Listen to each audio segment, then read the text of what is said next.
शेर आदमी है वो, दहाड़ेंगे और जीतेंगे भी, क्या जहां से बात भी है, आएंगे क्या वो बात जरूर। है। दोस्तों ट्रेंडिंग स्टार खेसारी लाल यादव के संघर्ष 2 का ट्रेलर रिलीज हो गया है। उससे पहले ट्रेंडिंग स्टार खेसारी लाल यादव ने पावर स्टार पवन सिंह के बारे में दिया है इतना बड़ा बयान। दोस्तों क्या है खबर की पूरी सच्चाई है वो जानेंगे। उससे पहले अगर आप वीडियो पर नए हैं तो वीडियो को दिल से लाइक करके चैनल को सब्सक्राइब कर लीजिए। दोस्तों पावर स्टार पवन सिंह के बारे में ट्रेंडिंग स्टार खेसारी लाल यादव ने कहा है कि वो उनके बड़े भैया हैं या अब उनसे पहले ही फिल्म इस लाइन में काम करने आ गए थे। वो उससे पहले के काम कर रहे हैं तो वो उनके बड़े भैया हैं। उन्होंने कहा कि पावर स्टार पवन सिंह शेर दिल आदमी है और हमेशा शेरों वाली यही बातें करता है। दोस्तों पावर स्टार पवन सिंह के बारे में इतना अच्छा बोलने लगता है कि खेसारी लाल और पावर स्टार पवन सिंह के बीच में जो है विवाद था वो थम गया है। दोस्तों खेसारी लाल यादव ने जमकर पावर स्टार पवन सिंह की तारीफ की है। तो दोस्तों अगर आप पावर स्टार पवन सिंह के सच्चे फैन हैं तो वीडियो को लाइक करके चैनल को सब्सक्राइब करना बिल्कुल ना भूलें।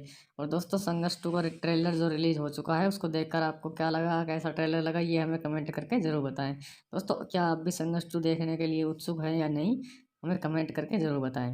दोस्तों वीडियो को एक लाइक जरूर कर दें दिल से।